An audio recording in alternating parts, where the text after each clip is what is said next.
राधे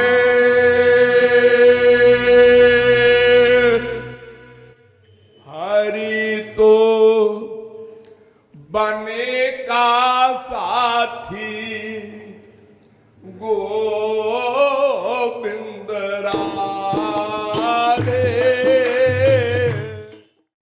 आदि मध्य अंत तीनों गुरु ही बना दे। हरि बने बने का साथी है। देखो हम लोग बिगड़े हैं ना, भगवान से विमुख हैं, बिगड़े संतान हैं, पुत्र हैं, आवारा, बाप के खिलाफ माया के शरण में है, तो भगवान साथ नहीं देता, 84 लाख में घुमाता है, भ्रामयन सर्वभूतानि, सबको घुमाता है, वही घुमाता है। ये सैव साधु कर्म कारयति, और असाधु कर्म भी सब कर्म वही करवाता है, प्रारब्ध भोग। पाप पुण्य करते हम हैं, लेकिन फल के विषय में वही प्रेरक है, दंड देता है, कृपा नहीं करता। लेकिन गुरु हमारे ऊपर कृपा करके आदि मध्य और अंत, ये 3 दशाएं होती हैं,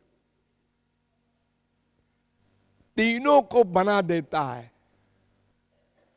आदि में क्या बना देता है? हमको बताता है, थियरी की नॉलेज कराता है कि तुम कहां गलती कर रहे हो। देखो तुम जहां जा रहे हो वहां तुमको तुम्हारी चीज नहीं मिलेगी, अबाउट टर्न हो जाओ, इधर चलो। ये प्रत्यक्ष आकर हमको समझाता है। किसी को आज तक भगवान ने प्रत्यक्ष आकर नहीं समझाया, रिकॉर्ड है। ये महापुरुष ही समझाता है हमको कि तुम गलती पर हो, तुम जहां जा रहे हो वहां चप्पल जूते ही मिलेंगे, लौट जाओ। अनेक प्रकार से समझाता है। और मध्य क्या, कि जब हम चलने लगते हैं भगवान की ओर, तो पुरानी आदतें हमारी जो खराब हैं, यानी मन संसार में जाता है, ये तमाम डिस्टरबेंस होते हैं, तो वो हमारे साथ बैठकर साधना कराता है। यानी वो स्टूडेंट बन जाता है, प्रोफेसर होकर भी।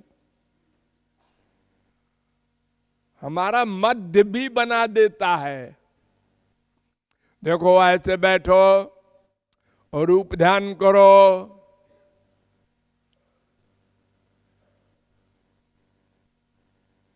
देखो मन संसार में जाए तो जहां जाए वहीं श्याम सुंदर को खड़ा करो। ये मध्य में हमारी हेल्प करता है। और जब हमारा अंतःकरण शुद्ध हो जाता है, तो अंत में भी वही स्वरूप शक्ति देकर अंतःकरण को दिव्य करता है, और वही दिव्य प्रेम दान भी करता है। वही भगवान के दर्शन भी कराता है। यानी ए से लेकर जेड तक, प्रारंभ से अंत तक गुरु ही हमारी सेवा करता है। इस दृष्टिकोण से भगवान भी गुरु को अधिक महत्व देते हैं और संत लोग भी ऐसा मानते हैं गुरु का एहसान कि जब तक गुरु न हमारी हेल्प करेगा तब तक भगवान हृदय में बैठा रहे हमारे लिए बेकार है, सर्वव्यापक बना रहे हमारे लिए बेकार है, अवतार लेके सामने खड़ा रहे हमारे लिए बेकार है। पात्र बनाने का सारा काम, मेहनत हम उस महापुरुष पर दुर्भावना करते हैं, बार बार अपराध करते हैं, वो जानता हुआ भी क्षमा करता रहता है। बच्चा है, ठीक हो जाएगा, फिर चलो माफ कर दो। फिर अपराध किया उसने, जो गुरु उसके पीछे पड़ा है कल्याण के लिए, उसी के प्रति अपराध कर रहा है। गुरु जी लालची है, ये तो पैसे के साथी है। ये 1000 बार सोचा हम लोगों ने, कितना बड़ा अपराध है कि ये सृष्टि भगवान की, तुम नंगे आए, तुम्हारे पास जो संपत्ति है वो भगवान की तो है। वो भगवान जो संत के पीछे पीछे भागता है, अगर उसने तुम्हारी कुछ संपत्ति अपनी सेवा में, वो भी तुम्हारे कल्याण के लिए ले ली, तो अपना सौभाग्य न मानकर ये सोच रहे हो गुरु जी को पैसा चाहिए। हाँ, उसने पैसा दे दिया तो उसके लिए रियायत है। ये बार बार बार बार अपराध करते हैं हम लोग, रोज करते हैं। जरा भी लज्जा नहीं आती कि अपराध एक बार कर ले आदमी तो फील करे, दोबारा न करे। फिर अपराध, फिर अपराध, नामापराध, जिससे बड़ा कोई पाप न हो वो करते हैं हम लोग। अब आशा करते हैं भगवत प्राप्ति तो कराए नहीं गुरु जी ने।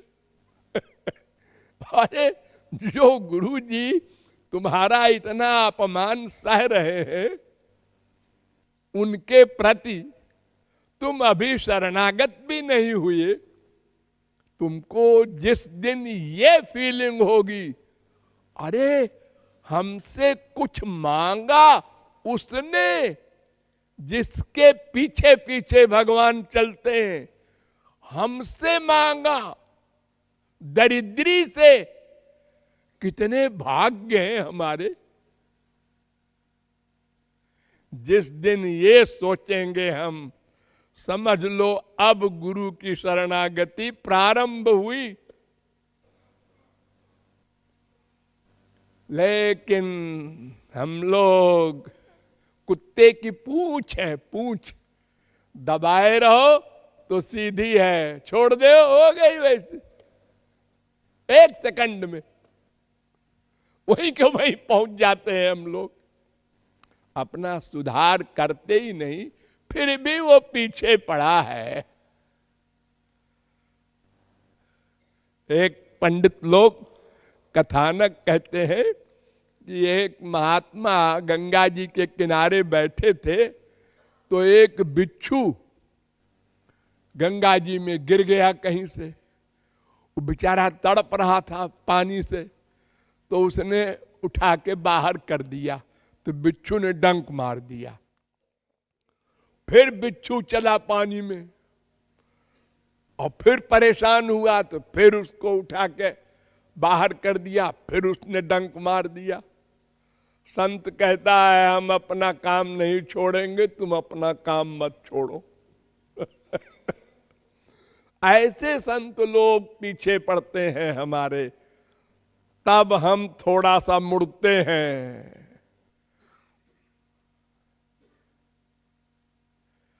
और थोड़ा थोड़ा मुड़ते मुड़ते यहां तक पहुंचे हैं। और जिस दिन दृढ़ प्रतिज्ञा कर लेंगे अब अपराध नहीं करेंगे, जो कमाएंगे वो लाक करके रखेंगे, सड़क पर नहीं रखेंगे उसको कि लोग उठा ले जाएं हमारी कमाई। नामापराध क्या है? हरि गुरु के प्रति दुर्भावना। बस हम कुछ बोले थोड़े ही हैं, बोलना अपराध नहीं है। हजारों गाली देती हैं गोपियां, वो अपराध नहीं है। सोचना अपराध है, दुर्भावना अपराध है। मन से चिंतन करना विपरीत। शरणागति का लक्षण बताया है, आनुकूल्यस्य संकल्पा प्रातिकूल्यस्य वर्जनम। प्रतिकूल चिंतन न होने पाए, उनके हर क्रिया पर बलिहार जाएं, उल्टा न सोचें। उनका दर्शन हो गया, हाँ हो गया, बताओ इसका तुमने क्या मूल्य दिया? एक प्राइम मिनिस्टर जो घोर पापात्मा है, अगर वो तुम्हारे घर पर आ जाए तो तुम बलिहार जाते हो, चिल्लाते फिरते हो, है कलेक्टर फलक्टर मेरे सामने क्या है, प्राइम मिनिस्टर आया था मेरे घर। और गुरु को तुम इतना भी महत्व नहीं देते। आ गए थे, दर्शन हो गए थे, वो हमसे बोले ओले नहीं। बोले तो थे थोड़ी देर, फिर के बाद चले गए, 10 मिनट भी नहीं रुके। 10 मिनट रुके तो थे, लेकिन जो मैंने कहा ये खा लो वो खा लो, कुछ खाया नहीं। जितनी भी कृपा करें गुरु तुम्हारे लिए, वो उल्टा ही बोलोगे, सोचोगे। तो यही कारण है, अनंत गुरु मिले अनंत जन्म में हम अपने लक्ष्य को नहीं पा सके। नामापराध कर करके गिरते गए। तो कभी न कभी सोचेंगे, इस आशा पर गुरु पीछे पड़ा रहता है। तो आदि में भी पीछे पड़कर समझाया, मध्य में भी पीछे पड़कर अपमान सहकर भी पीछे पड़ा रहा, और अंत में भी उसने तुमको दिव्य प्रेम दिया, दिव्य शक्ति दी। तीनों अवस्थाओं को गुरु ने बनाया, इसलिए गुरु की महिमा भगवान से बहुत अधिक है। ये रहस्य है।